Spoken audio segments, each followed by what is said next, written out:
नाम ख़बर शामिल कंदासीं। सिंध हाई कोर्ट तरफ़ां जिना अस्पताल ऐं जिना सिंध यूनिवर्सिटी के जवाब जमा कराइण जो हुक्म ॾिनो आहे।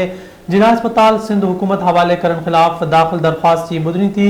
सिंध हुकूमत पारां जवाब जमा करायो वियो। ॿुधणी 4 हफ़्तनि लाइ मुलतवी कई वई आहे। जिना अस्पताल सिंध हुकूमत खां वापसि वठण जो हुक्म ॾिनो वञे, दरख़्वास्त गुज़ार पारां इस्तदा कई वई आहे।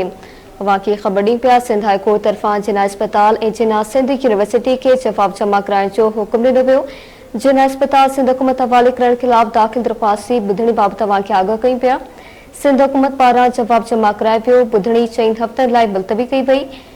दरख़्वास्त गुज़ार पारां इस्तदा कई वई आहे त जिना अस्पताल सिंध हुकूमत खां वापसि वठण जो हुक्म ॾिनो वञे।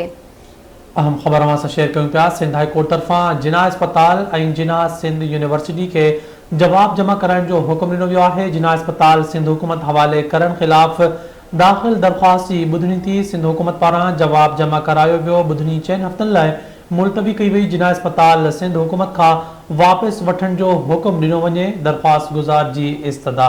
हीअ अहम ख़बर अवां सां शेयर कयूं पिया। सिंध हाई कोर्ट तरफ़ां जिना अस्पताल ऐं जिना सिंध यूनिवर्सिटी खे जवाब जमा कराइण जो हुक्म ॾिनो वियो आहे। जिना अस्पताल सिंध हुकूमत हवाले करण ख़िलाफ़ दाख़िल दरख़्वास्त जी ॿुधणी थी आहे। सिंध हुकूमत पारां जवाब जमा करायो वियो। ॿुधणी 4 हफ़्तनि लाइ मुलतवी कई वई। दरख़्वास्त गुज़ार इस्तदा कई आहे त जिना अस्पताल सिंध हुकूमत खां वापसि वठण जो हुक्म ॾिनो वञे।